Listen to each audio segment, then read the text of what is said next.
welcome to today's presentation on Learn, Serve, Grow with your guests. My name is Travis Orton. I am the Director of Public Relations at ResNexus. But today I wanted to go over something that really kind of means a lot to me and especially to ResNexus, and learn, serve, and grow with your guests. Before I start though, for those of you who don't know me, I have been with ResNexus a little over 3 years. I moved to Salt Lake City to work with ResNexus from Washington, D.C. I was in Washington, D.C. for 6 years prior to coming here. That's my lovely wife and I at a Nationals baseball game. Just a little about me. I'm an avid scuba diver, and I go anytime that I can. A couple of years ago, I hit my 400th dive, and the last time I went was actually Thanksgiving. My wife and I went down to St. Kitts and Nevis, and I was able to go scuba diving there. But that's a little bit about me and my family. Yeah, so very excited to be here and to be with ResNexus and to go over Learn, Serve, Grow. So a few questions I want you to think about when you're thinking learn, serve, grow. What does it mean to you? What does that phrase make you think about? And what are ways that you think you can put learn, serve, grow into action? At ResNexus, you may have heard us talk about this quite often. I have talked about this, I know, with almost everybody I come in contact with on the road trips. The ResNexus motto is learn, serve, grow, grow, or as we like to say, learn, serve, grow squared. And that is why it means so much to us and why we want to help you all and ResNexus Properties figure out how to apply these principles to your customers and what it can do for you. But the learn part is learning about the customer. So you learn about who you're serving, you learn about who your patrons are. Perform service, so whether that be with us, it's the software and actual support services for your businesses, for you. It's obviously giving people a place to stay, maybe breakfast or whatever it may be, and then help them grow. So by learning about the customer, performing a service with them, hopefully they grow, they get something out of it. Maybe they get an experience, a moment with a loved one, or when it comes to ResNexus and how we do this, we try and help you grow by giving you the tools to make your business a success. And then when you grow, we grow as a result. That's where that second grow comes from. So we learn about our customers, serve them, they grow, and then we grow as a result. To put this into practice, many of you have seen that we do our road trips at ResNexus, where we come out to areas that have a decent amount of ResNexus customers, and we will visit one-on-one with the properties. We will do a full system review. We bring a photographer and licensed drone pilot to give pictures and drone footage of your properties. We traditionally host a dinner one of those nights where we present educational materials. It's not a sales pitch of any kind, but we do all of that so that we can have boots on the ground, visit you at your locations, learn about your business, see how our software is working, serve you with the drone footage, the dinner, the system review. And then by doing that, hopefully you can grow. And then when you grow, we grow as a default. And we also grow because we take a lot of great ideas from those road trips back, and it helps us create an even better product. So I started in the service industry working at a cafeteria for a large university. And we would serve anywhere between 23 to 2,500 people per meal. So it was a decent sized cafeteria. And we had a learning class on service and how to do better customer service in our setting. And we had this guy named Bob Farrell. He's almost like a motivational speaker. He originally was he started Farrell's Ice Cream and had all these ice cream and candy parlors, and they did burgers and things of that nature. He had over 200 of them nationwide. He sold it, became a motivational speaker. He came and he gave a great little thing on service and learn, serve, grow that has always stuck with me these 20 years later. I wanted to share it with you.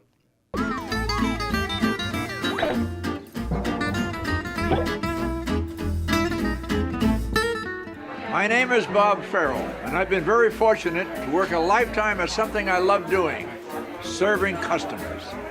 For me, it was ice cream parlors. For you, maybe it's retail, healthcare, finance, etc. Whatever we do, remember, our business is not what we sell, it's who we serve. You and I are in the people business. We take care of people for a living. Hopefully, they leave happier than when they came in. At least that's what we try for.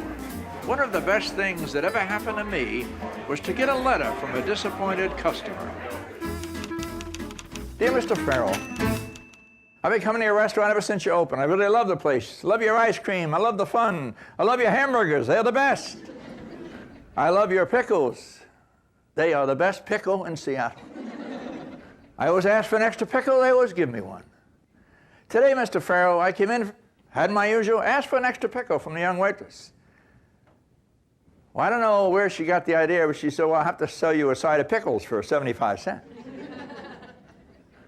If that's the way you're going to run your restaurant, Mr. Farrell, I'm not coming back. Well, I got that letter, and from an entrepreneur who's just starting on his second store, that hurt. I wrote him a letter. I said, please, we still give pickles away. Don't you worry about it. Da-da-da. Please come back. Gave him a coupon.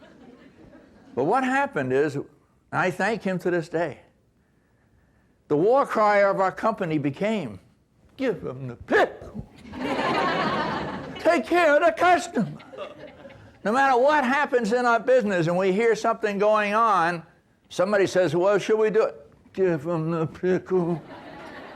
I talk to companies all over the world. No matter where I go, I always find that successful companies and successful employees have mastered the same four things when it comes to taking care of customers.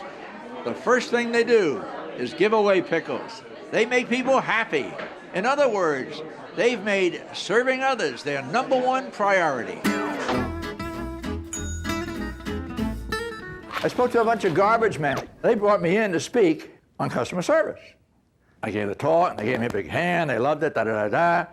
And after my talk, the guy comes up. He said, Mr. Farrell, I love your story about the pickle. I said, well, thank you. He said, we give pickles away all summer. I'm thinking garbage truck, pickles. This guy's got it screwed up. I said, what do you mean you give pickles away? He says, we start lawnmowers. I said, what? We start lawnmowers. What do you mean? He said, well, my son and I, we drive around. He helps me in the summertime. And we see somebody up on their lawn cranking away. We stop the truck, go up there, and we start the lawnmower for them. We can start any lawnmower ever made. I says, you got it. That's the pickle. What's your pickle? What is that extra or special thing you do to make people happy? That's your pickle. Maybe it's walking the customer to the item they're looking for instead of just pointing. Maybe it's a handwritten thank you on every order shipped out to the customer. Maybe instead of just delivering their food, patients get a menu so they can order what they want when they want it. The trick is to find out what the customer wants. Make sure they get it. That's the pickle. So, yes, it is a little childish, and you know the whole "give them the pickle" was their mantra, but really the give them the pickle. The principle behind it is the pickles in this case are the special things you do for your customers that make them want to keep coming back, right? So the trick is to find out what the customer wants and make sure you try and find a way for them to get it. Now, I really love the part where he said, whatever you do, remember, our business is not what we sell, it's who we serve. So we're serving people, and we're serving people in the lodging industry. So what is that extra special thing that you do that makes your guest happy, that brings them in and wants them to come back, right? That's, in this example, that's what the pickle is. Now, maybe for you, it's luxury at your place. Maybe you have a spa that's very luxurious. Maybe it's your location. You're at a place that has great weather. You're right on the beach, and you offer a free shuttle to the beach, something of that nature. Maybe it's experiences.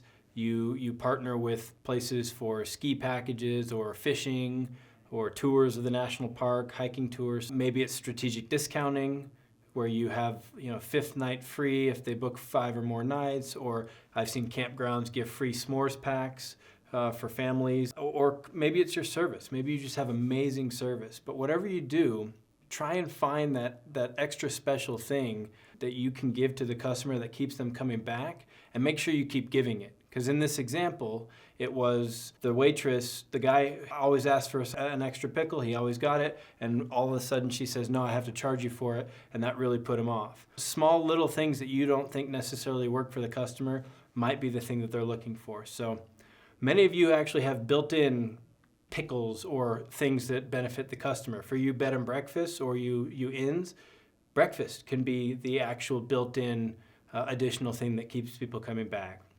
And when they're searching, they're looking for value. Many of them might be able to get a cheaper room elsewhere, but they see a unique experience to have a great homemade breakfast and definitely worth any added cost for that experience. For RVs and campgrounds, maybe it's something like a bonfire.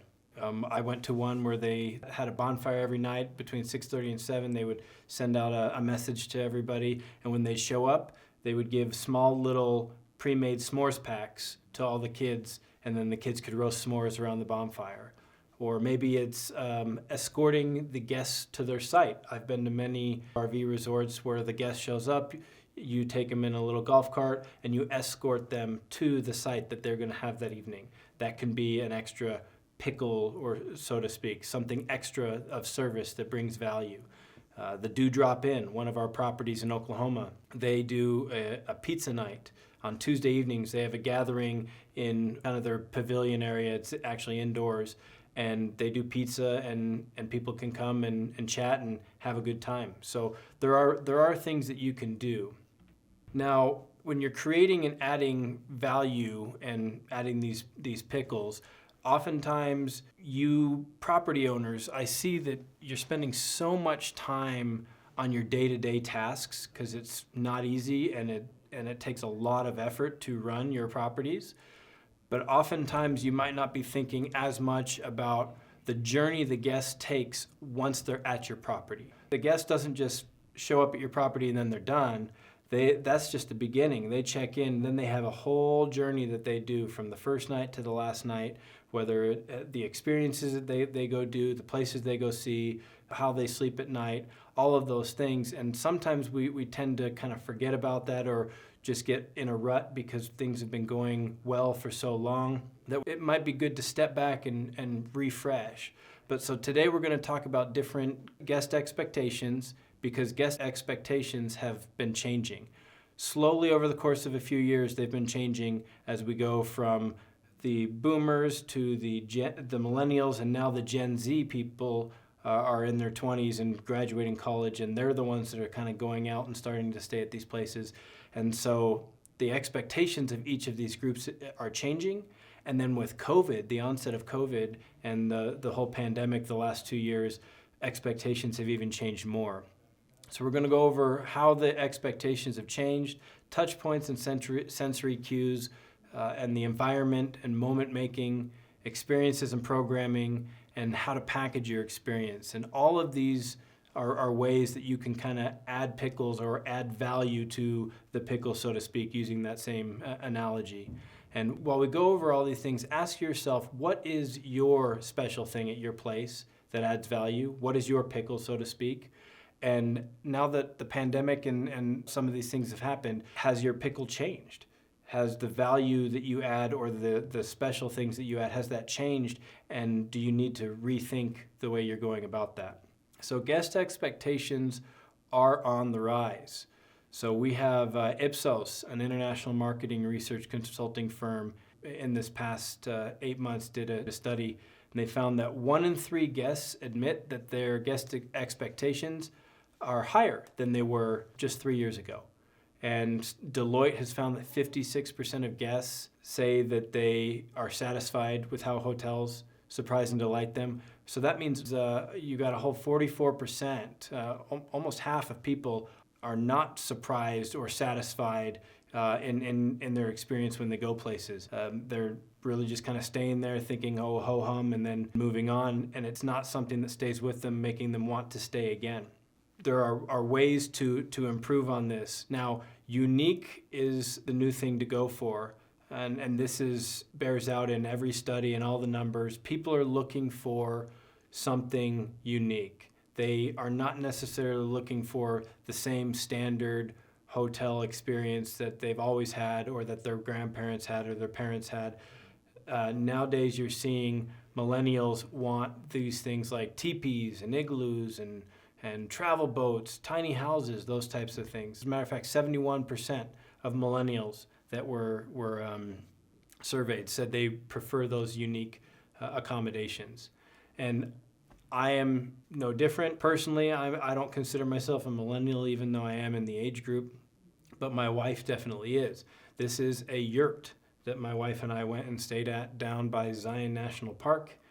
And 200 yards away behind me from where I took this picture are just normal RV sites, and those RV sites were $45 a night. But my wife didn't care. She wanted to stay in a yurt for the experience of it. It's new, it's different, and she spent a half hour taking selfies and pictures of us by the yurt and of her by the yurt and videoing the yurt so that she could post it on her Instagram, because unique is the new thing that people are craving. Now, guest experiences are also kind of more important than the price point. So you have guests that say 66% say they would go out of their way to stay at a place that they had a positive experience. And price is still key. 51% say price, but 48% say location, 45% say familiarity, 30% say rewards, but 66% say that they would rather pay more for a place that has activities built in than just for a nicer room. So luxury in your room is great, but again, people are looking for unique and different, something that promotes a moment or an experience that they can Instagram. They want that picture, they want to put it online, they want to be able to do that. Now, we see price premium and guest experience. A lot of people are worried that, well, if I raise my prices because I have these experiences and I add these packages and things, it's going to drive people away. But we have found in our research that the price premium for hoteliers that get the guest experience right is 15%. And those that ignore the deeper needs and try to just compete on price all the time can end up with up to 20% price loss. So there really is not as much of an advantage of trying to lower your prices versus adding experiences and value and then pricing appropriately. There's a whole line of customer that say, hey, look at this. Yes, it's a little more expensive, but it's going to be a nicer experience for me and my family. And that is something that we see that people are moving for. So we've got major opportunity zones is what we call them, that you can really kind of cultivate these things for the customer, give them that value that will keep them coming back. And the three things are touch points, moments, and experiences. So these are the three things that make up the journey of the customer. And if you can get the right touch points to hook them in, help them create little moments, and those moments tied together become experiences, that is how you will create that value for the customer, or that pickle that keeps the customer coming back. We're going to start with touch points. Now, touch points and sensory cues. This is everything your guest sees, hears, touches, tastes, smells during their stay. So Cornell University, they have a travel degree in college, and they said that they want people to think of what are the ways in which you can symbolize your brand through touch points. And these are the visible cues in the service environment or interactions with the customer, or even in how we communicate through marketing promotions. Think of it as this: everything is a touch point. When people come in, they smell hot cookies that have just been baked. That's a touch point. When people show up at a campground, they get out, they smell the pine trees. That's a touch point. All of these things are small touch points, and you can have a great deal of effect on manipulating these touch points for their good. First, we have thoughtful touch points. And these are things that have a story behind them. They're symbolic of local culture. They have a meaning to you. They improve the experience of the guest in some way. An example on this picture on the right-hand side, it's a very old piece of furniture that's been refurbished. It's got a story behind it for whoever's putting that in their place. One example of a place we know, one of our properties in New Orleans, or New Orleans, however I'm supposed to pronounce that. New Orleans, of course, has a great great French Creole history and culture. And next to the bed of each one of these places, they have a voodoo-inspired heart box. And inside each one of them has different voodoo cards and that people can look through. And it's a really cool touch point, tying it back to the local culture that people get to experience when they go to the city. There's another picture of some of the stuff that she puts next to the bed. That's, I believe, a version of a voodoo doll. But you want them to be thoughtful, unique, culturally inspired, valuable, and meaningful. The more effort you put into your touch point, the more word of mouth worthy they become. And again, everything from books, decor, magazines, murals, paintings on the wall, pictures you hang on the wall, all of those things add to these touch points, even subconsciously, but people notice. Oftentimes you think, well, they won't notice if I have these nice dishes versus these junky dishes. Well, they might not notice if you just have very plain dishes. They will notice if you have really nice fine china. They'll notice these small little accents here and there. Next, we have new technology touch points. This is huge. So yes, you've got the cookies, the savory, the smells, the cool cultural stuff. Now people are getting wowed by technology and they're expecting it. So regardless of the situation, the one thing that is constant in our world is technology is continuing to move forward. And there are many ways that you can have technology touch points with your customers to make their experience more enjoyable and better, especially with the millennials and the Gen Zers. Here's some touch points with ResNexus that you can do. Wi-Fi door locks. We have Wi-Fi door locks with contactless check-in and contactless check-out. You don't need to issue the keys. It allows you to not have to have staff be there on site the whole time. We had a property out in Kentucky that we met on a road trip, and they started using the Wi-Fi door locks. And he said, hey, it's great. I can stop at 7 p.m. and anyone that shows up after 7 p.m. can use the Wi-Fi door locks. I don't have to have somebody there until midnight. It's a way to save money on payroll costs, especially at a time when he's having a very hard time getting people to full staff with the staffing shortages that have been plaguing the industry over the past year or so. Strong, reliable internet. Now this is key, especially since the pandemic has taken place. Since the pandemic started, so many people are now doing homeschool, school that is remote, or they're working remote. Many people have begun working remotely. As a matter of fact, 46% of Americans that previously never worked from home said they're going to work from home in the future. And 30% of Americans that already worked from home at least part of the time during their schedule since the pandemic started have said, according to a Deloitte study, that they are going to be working from home more moving forward. And the Gallup poll showed that 49% of Americans say that from now on in the future, they're going to incorporate work from home. Now, work from home does not mean they have to work from their actual home. They can take this on the road with the family. They can go stay at your place. Do Drop In is another example of this. He spent a decent chunk of money to bring in fiber internet, 1 gig, and he said it was a game changer. You had people showing up throughout the pandemic who would come there because he broadcasted, I've got this great reliable internet, and they would show up and they would stay at his place for the week in their RV, and they would work just like they were working from home. So reliable internet is something that everyone is now expecting, and at the very least, you should be working towards something of that nature. Text messaging. Of course, text messaging is something you've heard from us for a while now, and we talk about it because it really is a fantastic way to create multiple touch points with your customer. Text messages are five times more likely to be read than emails, and our current demographics, the millennials, the Gen Z, they're more likely to text than call, 3 times as likely, in fact. So this really is a great way that you can connect with your customer. You've got welcome and thank you text messages. You can automate them. You could even do automated marketing, but it's a way to really be in touch with your customer. It can help you lower costs.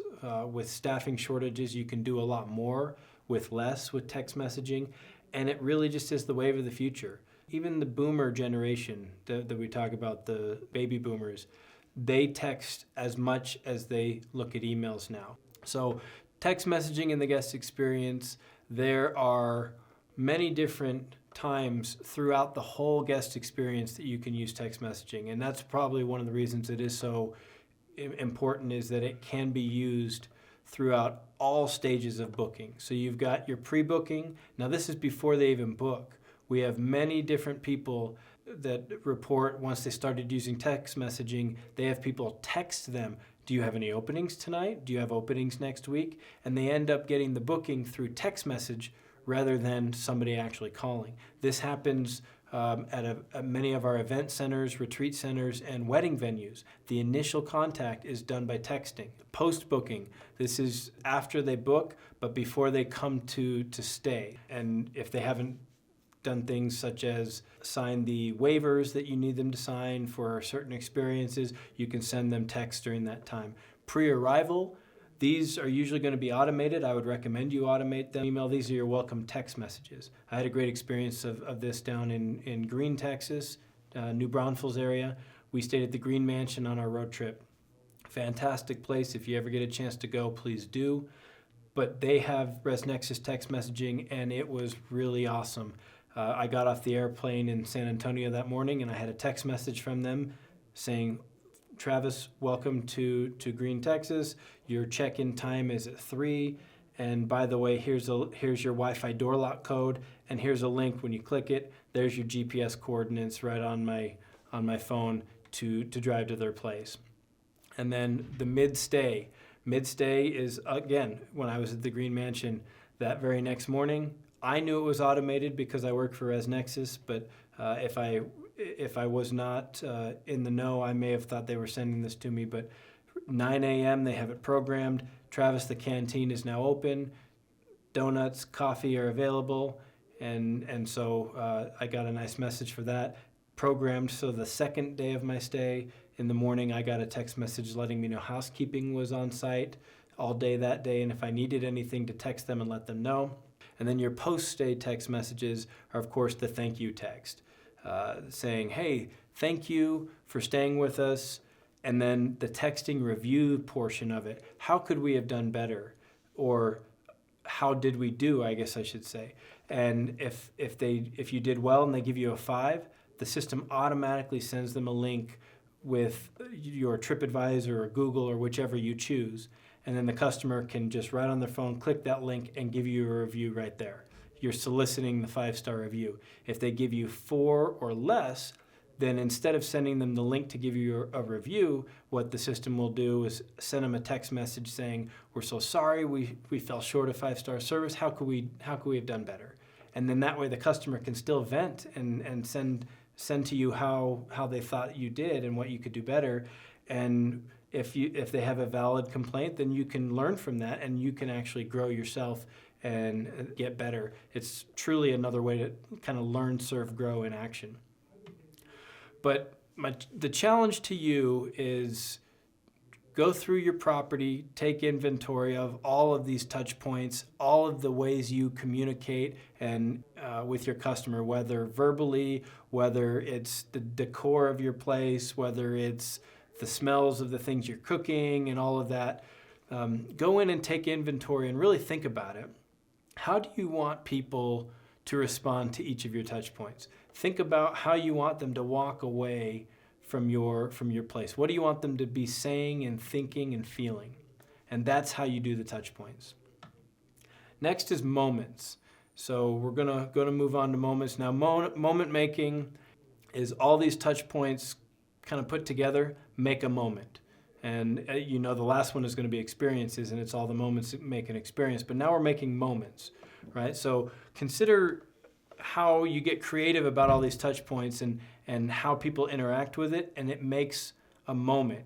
Now, I have an example of this from my wife and I. We went to St. Kitts and Nevis, and I don't know if you can see the beautiful pool and sand, and there's the ocean, and then Nevis is in the background with the old dormant volcano. Just gorgeous area. And I was very shocked that my wife and I were there, and every day there were people using this chess set. They had a checkers/chess set. It was gigantic, as you see in the picture. That's my wife.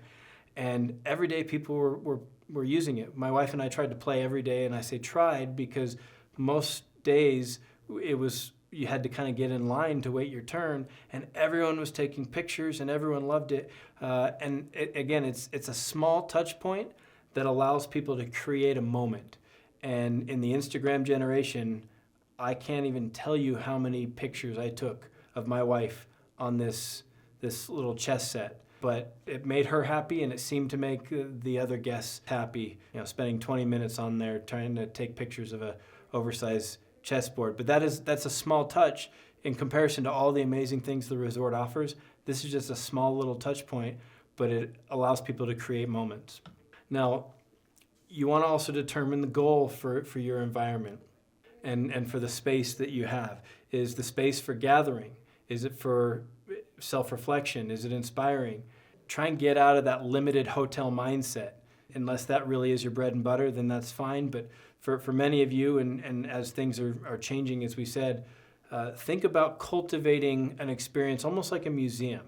Museums are great at presenting and curating experiences to visitors. Each wing of the museum has a different theme, has a different thing that curates an experience. So think of how you can do that in your property. Here's an example.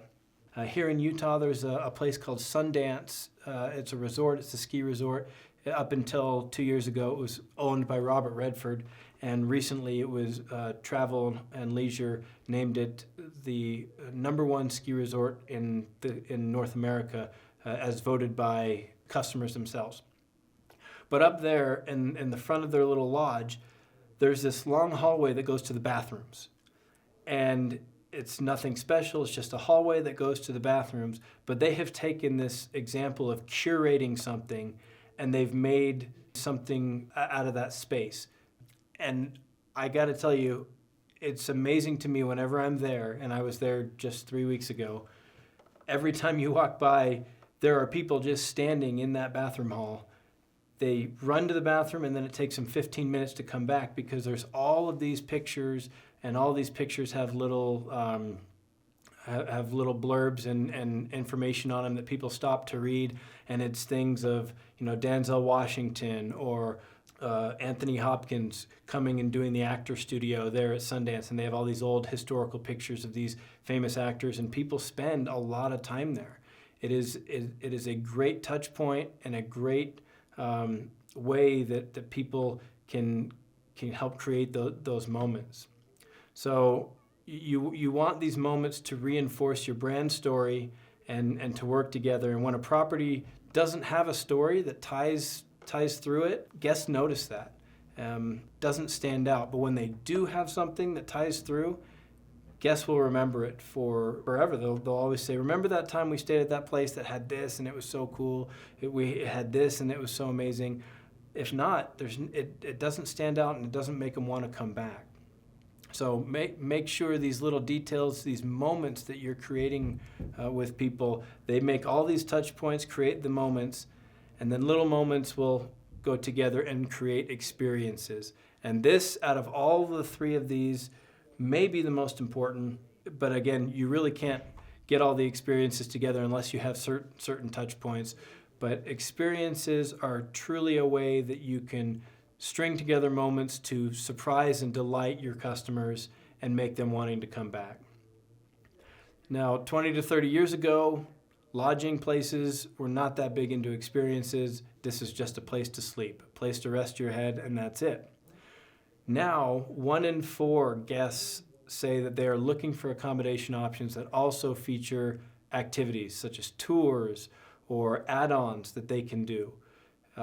Many of you may be just a place to sleep currently, and that might work if you are maybe in Vegas where the location is, the destination is the draw.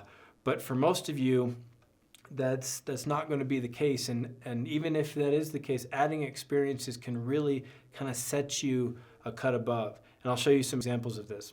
The Bellman Group is a luxury resort brand. They're not just selling their hotels anymore and their luxury and their spas.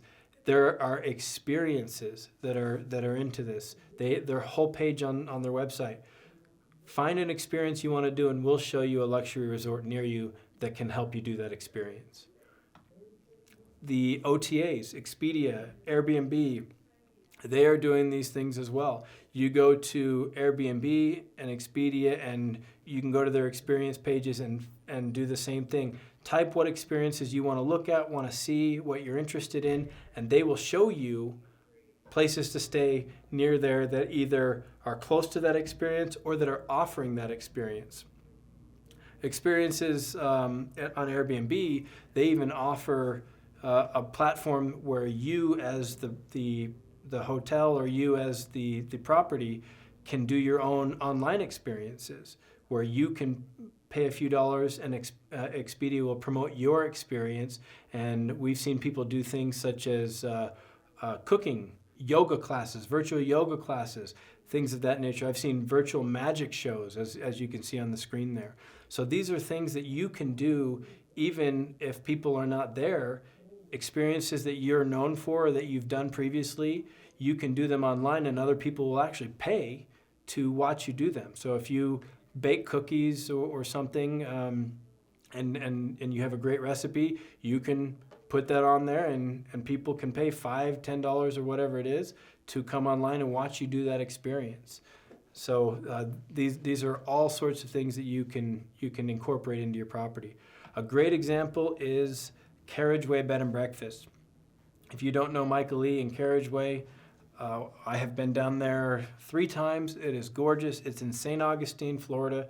Beautiful place. And you might say, St. Augustine, Florida, the location is the experience. I don't need to add anything. But if you look at Michael Lee's, Carriageway Bed and Breakfast, Michael Lee's the owner. If you look at her page for special add-ons, now before the customer can check out, they have to see the page of special add-ons. Here's her page of special add-ons. She has 9 things, and 7 of them are experiences. So she's got the Night of Lights tour. She's got the Schooner Freedom, which is a boat tour, the Old Town Trolley, Carriage Ride for 2, ghost walking tours. So these are all things that the customer can add to their stay, and these are experiences. She's actually gone out and she's partnered with these businesses so she can collect the order or the money up front and then communicate with the business, and the business, she gets to keep a certain percentage of it, so she gets a kickback for giving business to the customer. So she has these experiences built in. And we have seen all sorts of things from many of our customers that have done things similar to these. We know people out near Zion National Park, and they have animals and they've turned it into like a petting zoo. And that's an experience that you can add and pay to feed the animals. So use your imagination and think of what ways you can make something into an experience and make something valuable.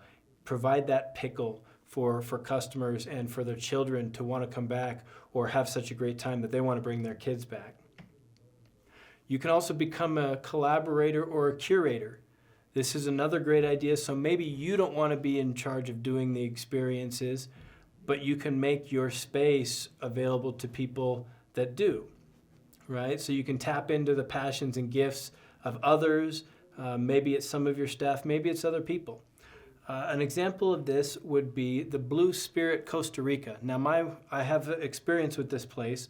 My wife was on The Price is Right 2 years ago, and she actually won the showcase. And one of the things she won was a trip to Costa Rica, and the hotel that she was staying at was this Blue Spirit Resort in Costa Rica. And when I was looking it up, I noticed they're a ResNexus property. So just by chance, it was a ResNexus property on The Price is Right, and my wife won it, and we got to stay there. But it is actually a world-renowned yoga retreat as part of the resort. So there's the resort, and then they have a yoga space. But rather than hiring their own yoga instructors and having to worry about that, they invite other yoga instructors, and that's what this picture is their schedule page, where you can see which traveling or celebrity yoga instructor is going to show up to their place, and people will book and come and stay so that they can practice yoga with a specific yoga instructor or a specific couple or a specific theme. So it's not Blue Spirit Costa Rica that has to be the one that comes up with it. All they're doing is providing the space. But it's culturally inspired, it's valuable and meaningful, and it's thoughtful and unique. Additionally, you can do packages, right? So packaging it all up is really the last part of the experiences. If you're not curating it, if you're not partnering or just offering tickets to the carriage rides or things of that nature, think about making packages that you can kind of control and get a greater amount of money for, and make it even more unique. Because if you're just partnering with somebody, then they kind of have control over all of it and you don't. But if you package it yourself, you can curate that to them. So you've got romance packages, rest and relaxation packages. Those are pretty standard. You can spice it up a little bit. 20% of travelers worldwide, actually, in the Deloitte study, said that they are looking for accommodations that also offer tours and activities as add-ons. So this is something that you might want to think about in your area. Here's a great example of somebody, the Bourbon Trail Package. This is from the Chateau Annette, and we had the chance to go down to Kentucky on one of the road trips. And the Chateau Annette is a beautiful place, but they offer this Bourbon Trail Package, and they pick up the person with a luxury car daily. They stop at 3 separate distilleries during the tour.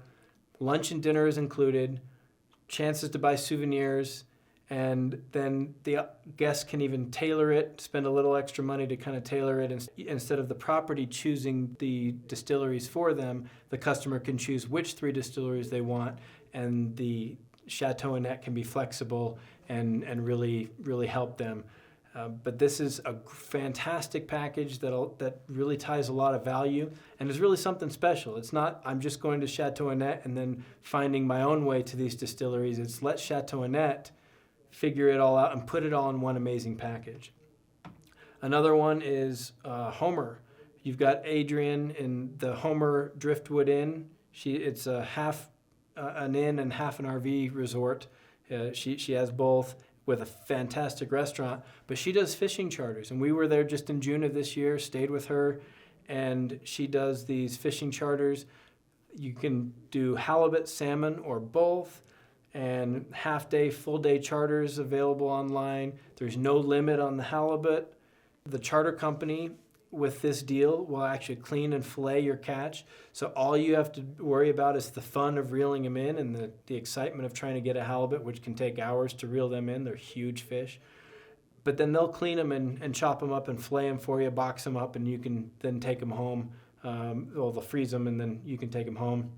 So they have additional wildlife tours. So if you want to go look for whales or some of those other things, it's really a great way to package it all up and allow people to not just find you as a place to lay their head, but you take care of a large chunk of their vacation where they know I'm staying here and I'm taking that fishing charter straight from the hotel, and they all work together so that I don't have to be dealing with 5 different people. It's kind of a one call, that's all sort of thing. Kind of like how ResNexus is an all-in-one solution. This is the all-in-one vacation solution.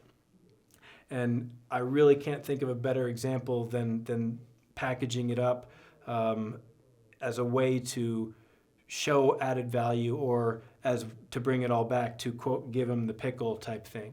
So oftentimes unique, remarkable experience requires small but obvious tweaks from the norm. When they zig, you zag. So at the end of this, what we want you to do is just really think about how your property can zag when everybody traditionally for the past 20 years has been doing one thing. What can you tweak? What can you do? And there are a million different things. You've got wineries, you've got all sorts of things in your area. Very few of you are in a place where here I am, we're boring, and there's nothing we can do. It might take a little bit of creative thought process, but there is something you can do to increase that value. Now, the last thing we're going to talk about is once you've done that, once you've increased the value, once you've made all these pickles that you can give away and create these amazing experiences, it does not matter if your customers cannot find it or know about it. So you need to have a method that you can tell them and show them, look at the great value that I have to give away. Look at these great packages. Look at these great touch points and this amazing cultivated experience you're going to have. It doesn't matter if the customer can't see it or feel it. So a website is extremely important. And no offense to some of you, I have been to literally hundreds of properties with ResNexus and talked with hundreds more throughout our road trips and conferences. And many of you have fantastic websites, but many of you know that your website is a little old, a little outdated, and could really use some work. And so having a website that can tell your story, that can bring people in and see, wow, this is not only a great location, this is a great location, it's got experiences, it's got this, it's got that. It has all of these amazing things that can add touch points, moments, and experiences that will make us want to come back, or at least make us want to go that first time and experience how amazing it is. The website really is the key to doing that. So whether it's now ResNexus, we offer affordable websites. We do a great job. And for some of you, if it's not with us, do it with somebody. You need to have a great website. But again, we have over 900 live websites. Our website team is awesome. So a website to be able to tell your story is imperative. And that is how you learn, serve, and grow. You bring them in with your website, with your storefront, so they can find it. You show them these touch points, which leads to moments, which leads to experiences, and you give them that experience that they want so that they keep coming back. And with that, we will take questions.